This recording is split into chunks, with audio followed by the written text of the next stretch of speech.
ಮಾತಾ ಕಿ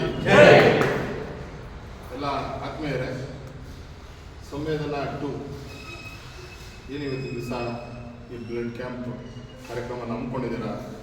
ನಿಜಕ್ಕೂ ಭಾಳ ಉತ್ತಮವಾದ ಒಂದು ಕಾರ್ಯಕ್ರಮ. ರಕ್ತದಾನ ಮಹಾದಾನ. ಅದ್ರ ಮುಂದೆ ಈ ರಕ್ತ ಬೇಕು ಅಂದಿದ ತಕ್ಷಣ ಸಿಗುವಂಥದ್ದಲ್ಲ. ನಿಜಕ್ಕೂ ಇದು ಮೊದಲು ತುಂಬಾ ನಾವು ಆರ್ಗನೈಸ್ ಮಾಡ್ತಾ ಇದ್ದ. ಆದರೆ ಇತ್ತೀಚಿನ ದಿನಗಳಲ್ಲಿ ಒಂದು ಸ್ವಲ್ಪ ಕಡಿಮೆ ಆಯಿತು ಅಂತ ನೆನ್ಕೊಳ್ತೀವಿ. ಹಾಗಾಗಿ ಯಾವುದೇ ನಾವು ಕಾರ್ಯಕ್ರಮ ಮಾಡಿದ್ರೂ ಸಹ ರಕ್ತದಾನ ಶಿಬಿರ ಅಂತೇಳಿ ಮಾಡಿ ಆ ಕಾರ್ಯಕ್ರಮನ ಮಾಡ್ತಾ ಇದ್ದ ಮೊದಲಲ್ಲ.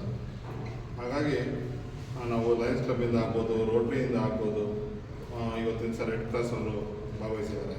ಈ ಥರ ಒಳ್ಳೊಳ್ಳೆ ಆರ್ಗನೈಸರ್ಸ್, ರಾಷ್ಟ್ರೋತ್ಥಾನ, ಮುಖ್ಯವಾಗಿ RSS ರಾಷ್ಟ್ರೋತ್ಥಾನ ಅವರಾಗ್ಬೋದು, ಈ ಥರ ಅವ್ರನ್ನ ಸಾರ್ವಜನಿಕದಲ್ಲಿ ನಾವು ಬ್ಲಡ್ ಕ್ಯಾಂಪ್ನ ಆಯೋಜನೆ ಮಾಡ್ತಾ ಇದ್ದೋ. ಕೋವಿಡ್ ಟೈಮಲ್ಲೂ ಸಹ ಮಾಡಿದ್ದು.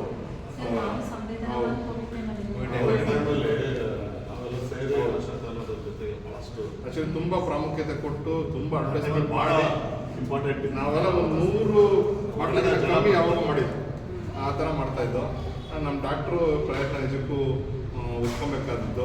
ನಮ್ಮ ಡಾಕ್ಟ್ರು ಸಹ ನಮ್ಮ ಉದ್ರಳಿಗೆ ಬಂದಮೇಲೆ ಬಡವ್ರಿಗಾಗಲಿ, ಕೈಯಲ್ಲಾಗದೇ ಇರೋರಿಗೆ, ತುಂಬ ಕಡು ಬಡವ್ರಿಗೆ ಫ್ರೀಯಾಗಿ ಟ್ರೀಟ್ಮೆಂಟ್ ಮಾಡೋದಾಗಲಿ, ಅವ್ರಿಗೆ ಫ್ರೀಯಾಗಿ ಮಾತ್ರೆ ಕೊಡೋದಾಗಲಿ, ಅವ್ರನ್ನ ಆರೈಕೆ ಮಾಡೋದಾಗಲಿ, ನಿಜಕ್ಕೂ ಡಾಕ್ಟ್ರು ಭಾಳ ಈಗ ನಮಗೆಲ್ಲ ಒಂದು ಫ್ರೆಂಡ್ ಥರ ಆಗ್ಬಿಟ್ಟಿದೆ.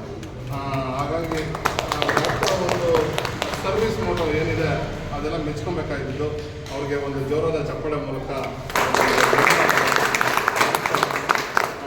ಮುಂದಿನ ದಿನದಲ್ಲಿ ನಮ್ಮ ಒಂದು ಏನು ಊರಿನ ಮುಖಂಡರಿಂದ ಒಂದು ಅವರಿಗೆ ಸನ್ಮಾನ ಮಾಡಿ ಒಂದು ಗೌರವವನ್ನು ಅರ್ಪಿಸ್ಬೇಕಂತ ನಾವೆಲ್ಲ ಮಾತಾಡ್ಕೊಂಡಿದ್ವಿ. ಹಾಗಾಗಿ ನಮ್ಮ ಡಾಕ್ಟ್ರು ಮುಂದೆ ಈ ಥರ ಕಾರ್ಯಕ್ರಮಗಳನ್ನ ಹಮ್ಮಿಕೊಳ್ಳಿ, ನಾವು ಅವ್ರಿಗೆ ಬೆನ್ನೆಲುಬಾಗಿ ನಿಂತು ಎಲ್ಲ ಥರ ಸಪೋರ್ಟಿವ್ ಆಗಿರ್ತೀವಿ ಅಂತಲೂ ಹೇಳ್ತಾ ಈ ಕಾರ್ಯಕ್ರಮನ ಹಮ್ಮಿಕೊಂಡಿದ್ದೀರಾ. ಗಿನ್ನಿಸ್ ರೆಕಾರ್ಡ್ ಅಂತ ಹೇಳಿದ್ರು ಮೇಡಮು. ನಿಜಕ್ಕೂ ಭಾಳ ಖುಷಿ ಆಯಿತು. ಈ ಸರಿ ನಾವು 1.5 ಲಕ್ಷ ಬಾಟ್ಲನ್ನು ನೀವು ಮಾಡಿ ರೆಕಾರ್ಡ್ನ ಮಾಡಿ ಅಂತಲೂ ಹೇಳ್ತಾ ಎಲ್ಲರಿಗೂ ಒಳ್ಳೆಯದಾಗಿ ಕಾರ್ಯಕ್ರಮ ಸಕ್ಸಸ್ ಆಗಲಿ ಅಂತೇಳಿ